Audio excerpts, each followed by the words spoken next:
So, last night on Monday Night Raw, we saw the return of WWE legend Christian to a WWE ring. His first match since 2014, since his retirement then after suffering numerous concussions and having concussion related issues. Now, we had Monday Night Raw open with Randy Orton after winning the quote greatest wrestling match ever at Backlash. He spoke about winning the match, spoke about ending Edge. Edge, of course, is out with an injury for what could be up to 8 months. He suffered a torn triceps. Of course, Randy Orton, the great heel that he is, spoke about being the one who indeed tore the tricep off of the arm of Edge, off of the bone. And then was, of course, interrupted by Edge's best friend, Christian. Now, to me, this felt like an opening segment of Monday Night Raw. You didn't have someone come out, you didn't have Stephanie McMahon or whoever come out and do the welcome to Monday Night Raw. It's not Saturday Night Live, okay? That is the worst catchphrase ever in WWE history. Why can't you just come out and do the segment, okay? And that's what Randy Orton did. Now, Randy Orton is in his 18th year of being in the WWE. He made his WWE main roster debut in 2002. It's 2020, as if you needed reminding. But it's his 18th year of being in WWE, and Randy Orton is as awesome as he has ever been. To me, the Viper is back to his heel peak. He's always been amazing as a heel. That's without a shadow of a doubt, but because Randy Orton has been on WWE TV for so long now, it was almost difficult to get him back to being a heel because he's such a big star. People are always so glad to see him. Whenever he arrives, he gets a pop. But this recent heel run, ever since he turned on Edge after the Royal Rumble, he's just been amazing. He is the best heel in the WWE right now, bar none. So Christian comes out, confronts Randy Orton, said Edge is going to be back and he's going to be back and better than ever, and Randy Orton's a piece of garbage, etc. But then Randy Orton, he upped it a level. He challenged Christian to an unsanctioned match on Monday Night Raw. He said this isn't about Edge, it's about Christian. He said it's about Christian wanting one more match. That was Christian's big catchphrase, wasn't it? Ironically, during his feud with Randy Orton over the World Heavyweight Championship on SmackDown in 2011. So he says he knows that Christian's retired and he knows that he's never going to get cleared because of his medical history. They don't mention the word concussions here, but they just say medical history. So Randy Orton says, let's get around that. I challenge you to an unsanctioned match tonight. And says that offer expires at the end of the night.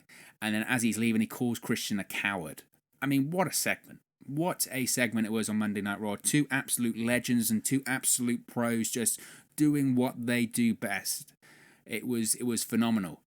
And again, I speak about how great Randy Orton as a heel is in WWE right now. He's the best heel in WWE by far. You know, last night he punt kicks a man in the head. I say last night, at Backlash. He punt kicks a man in the head and then after the match calls out his wife and kids. He says, Edge, when you go back home, go to your wife, go to your kids and say, Uncle Randy said hi. That's savage, okay? He then challenges a medically disqualified man with concussion issues to an unsanctioned match, and then as he's leaving the ring, he calls him a coward. I mean, it was just great. It was absolutely great. And at the end of the segment, they teased whether Christian or Christian or Randy Orton is going to have the match. Is Christian going to accept? As hooks go, to stay and watch the third hour of Monday Night Raw, it was pretty damn great. I mean, I could not wait till the end of the show. I was so excited to see this match, and that's what a good opening segment should do. I've spoken numerous times about how much I hate that Raw is 3 hours long. It's a pain to watch. It's a very laborious to watch every single week. That third hour just drags along and it gets to the end of the second hour. You go, we got another hour left. Oh my God. But as hooks go, this was pretty damn great. I was willing to wait until that third hour to say, okay, right. I want to see if Christian's going to get back in the ring again. Is he going to accept Randy Orton's challenge? I was hooked, and that's what a good opening segment should do. And there was history there as well. They didn't really touch on this, but there was history there. You got to remember, Christian became the World Heavyweight Champion in WWE for the first time in 2011. Ironically, just after Edge had retired, he defeated Alberto Del Rio at Extreme Rules 2011 in a ladder match. Wins his first World Heavyweight Championship, but that was ended after just 5 days on SmackDown. By who? By Randy Orton. So there was a lot of history there between Randy Orton and Captain Charisma. So I was looking forward to seeing them hook it up one more time.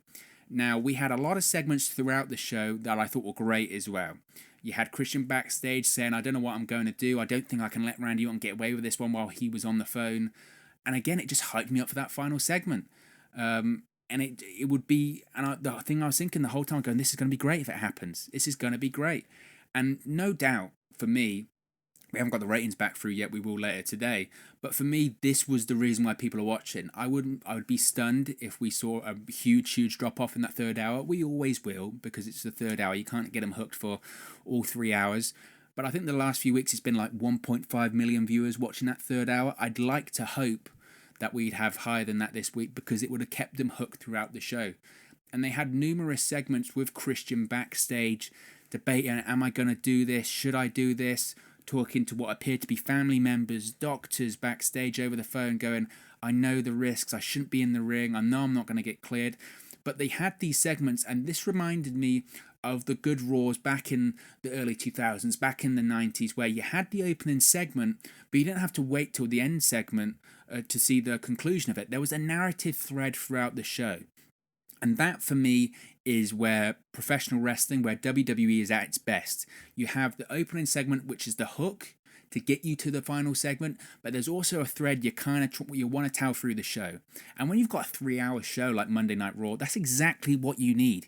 You need to keep the viewer hooked, but you also need to tell the story throughout the show. And that's exactly what they did here. So they had Christian on the phone talking to what appeared to be family or a doctor or someone. Then you had the Big Show chat with Christian backstage. Now, the Big Show returned on Raw last night. Apparently, he's a babyface now, even though he was a heel before WrestleMania. He's done another face and heel turn because it's the Big Show, apparently. And the Big Show made a return to fight off Akira Tozawa's ninjas last night. And the less said about that, the better. I mean, I don't want to talk about that storyline. It's just welcome Bruce Pritchard to Raw, apparently, because Akira Tozawa is a ninja now. I'll let you make the conclusions there. But the Big Show Christian segment was great. Obviously, they got a ton of history. They've been in the WWE for the longest time. And Christian's got this doubt. I don't know if I should do it. And Big Show says, look, if he said that to me, and he puts his fist up and says, I'd give him one of these. And I thought it was great. The thing I found hilarious about it, though, was the Big Show held up his fist to the head of Christian. And honestly, his fist is about the same size as Christian's head. I mean, I think sometimes we forget just how big the Big Show really is. The guy is a giant. He's a living giant. But that segment was great. So I think at the start of the second hour, we had Christian on stage with Charlie Caruso. She says, what's your decision?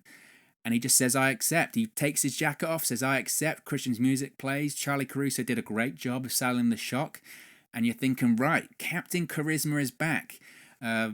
Now, the question was then, is it for one night only? Has Christian been cleared? We got a bit of a clearer picture at the end of the show, but I thought that promo was great. I just thought Christian was great throughout the show. I mean, we'll keep on going with this, but the promo was great of getting revenge and being backed into a corner, proving that he's not a coward. I thought the story was great. Christian is great. I was saying a few weeks ago that I thought his promo for the Peep Show was great. I thought his promo with Ric Flair prior to Backlash was great. If he wasn't cleared, I mean, Christian's on fire at the moment. But again, it just built up the hype. It built up the hype of what was, to be honest, a pretty good show last night. There was a lot of worry after Paul Heyman's departure whether it was going to be a good show or not. We hear that the major changes of Raw aren't really going to happen till next week. But I thought Raw last night was a great show for a 3-hour show, as good as it can be. So they had the confirmed Christian Randy Orton match, and I had a thought going through my head at the time, just imagine telling someone in 2019, at the start of 2019, before the Edge rumors started to happen, saying in 2020, Edge and Christian will both make their in-ring returns in 2020. Two guys which you would have said there is no way they're coming back. I mean, in addition to all the other craziness that we've had this year, and 2020 can't end soon enough for me. But what a strange year this is. And to see the match graphics there tonight, Christian Randy Orton it was great to see. But we had another backstage segment with Christian as he's preparing after he's accepted the Randy Orton offer for an unsanctioned match tonight. And we had Ric Flair go up to Christian. Now, Ric Flair would play a part as we get into the latter end of the show. But Ric Flair goes up to Christian and says, look, I know Randy Orton called you out, and I know he said these things, and I know what he's done to Edge, but don't do it. Don't do it. You're going to get hurt. This isn't the right decision. And there was lots of cutting them off, and Ric Flair's trying to talk sense, and Christian's saying, look, I appreciate it, and he's cutting them off, and Flair's cutting them off, Christian's cutting them off, and there was lots of emotion, and it felt very, very real. I did find the irony of Ric Flair telling someone that they shouldn't wrestle, that they should give it up because they'll get hurt. This is the same man that wrestled into his late 50s, retired at WrestleMania, and then wrestled some more even further into his 50s and potentially into his 60s. He also continued to wrestle after breaking his back in a plane crash. If there's anyone who shouldn't say, maybe you should give it up, it's the Nature Boy Ric Flair, who quite frankly has had the worst time of giving it up at all. So I found that quite funny, but the segment itself was great. I really enjoyed that segment. So we got to the final segment. We got to the unsanctioned match between Christian and Randy Orton. Christian had taped up his fist. He wasn't in full Christian. He wasn't in tights. He was just in jeans and a shirt, and he looked like, which I think, to be honest, added to it. Like, why would Christian have his gear? If he had his gear with you, it would kind of take you out of it, wouldn't it? It'd be like, well, why did he have his gear there? He wasn't expecting this. It was unsanctioned. So I thought the fact he didn't have any gear on and he had his fists taped up, I thought that was great. And it was Orton versus Christian once more inside of a WWE ring in 2020. It was insane. Now the match is just about to get going. Then out comes Ric Flair, and Flair comes out once again to plead with Christian. Don't do this. I've spoken to Edge. Don't do this. You don't have to do this. You're going to get hurt. And Christian says, you know what? I'm sorry, Rick. I'm going to do it. I have to do it. And he turns his back on Ric Flair, and you should never, ever, ever take your eyes off the dirtiest player in the game, because as he turns around, Ric Flair, bang, hits the low blow on Christian and then feeds him to the Viper as Randy Orton watches along. He hits the low blow, and then Randy Orton just punt kicks Christian in the head. Now, obviously, I don't think he did kick Christian in the head. I think he missed. I mean, this is a guy who had to retire due to numerous concussions. I'd hope the only bump he takes as he returns to the ring isn't a kick straight to the head, but that's what it was great about it. You knew that Christian had to retire due to concussions. They never said the word concussion, because WWE doesn't like to say that because they'll get sued again. But Christian had to retire due to concussion. So what does Randy Orton do? He kicks him square in the head. And Ric Flair just fed Captain Charisma to the Viper. And you can also almost see the justification of why Ric Flair did it. In his eyes and in Randy Orton's eyes, they put Old Yeller out to pasture. It was vicious. It was uncomfortable. But it was brilliant. It was a brilliant segment to a really good show.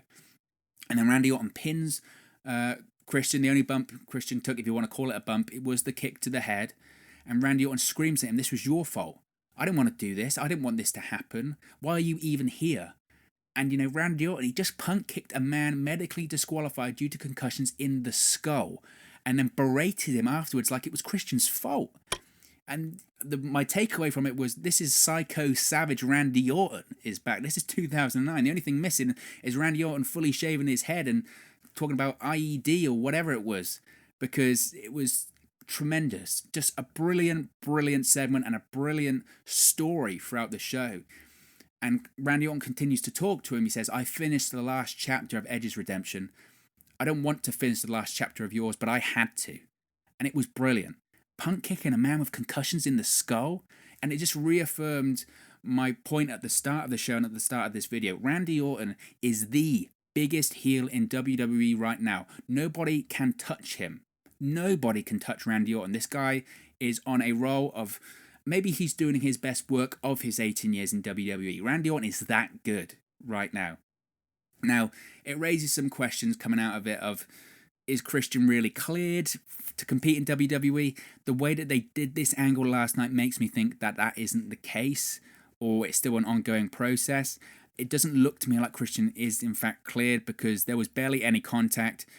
Orton didn't look to hit him with the punt. It looked great. It looked vicious, but I don't think he actually kicked Christian in the head. You had Flair hit the low blow. That was about it. But if this was Christian's, quote, last match, if you want to call it that, at least he got a real send-off. Because in 2014, he wins the number one contender match for the Intercontinental Championship. He never got the Intercontinental Championship match because he suffered a concussion. And we never saw Christian in the ring again, and it never felt right. We never got that storybook ending that you should get for a superstar the caliber of Christian. Now, I'm not saying everyone needs a Ric Flair send-off, but it's nice to have something that, is a bookend to the in-ring career of a superstar. And that's what last night felt like. If that's what it is, great. Great. It was a great show. It was a great story. It was a great segment, and everyone involved did an absolute stellar job. Now, could there actually be a match in the future?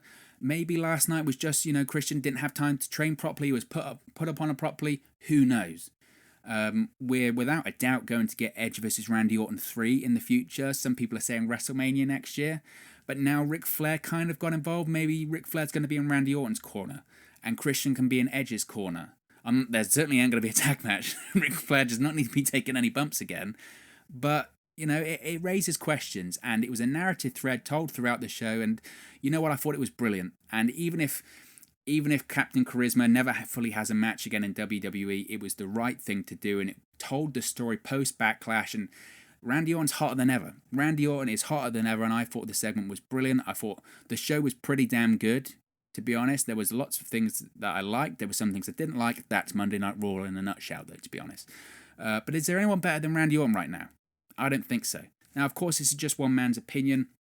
What about your opinion? What are your thoughts on the segment last night? Do you think that Christian is going to have a match in the future? Why did Ric Flair do that to Christian? Let me know in the comment section below. Don't forget to subscribe to Wrestle News 365. Don't forget to like and share this video. You can subscribe by clicking the bottom right hand corner of the screen right now. If you wait a few seconds, there'll be a subscribe button at the end of this video for you to watch, along with another video for you to watch. You can go to our channel, watch all of our videos there, and subscribe there also. And be sure to follow us on social media. All the links are on the screen right now. Thank you very much for watching, listening, streaming, or however you've come across this video today. And I'll speak for you again very soon. Hey guys, thank you for watching, listening, streaming, or however you come across this video today. Be sure to click on the video on the right there to watch our next video, or click the bottom there to subscribe, or the bottom right hand corner. Thank you very much, and I'll speak to you again very soon.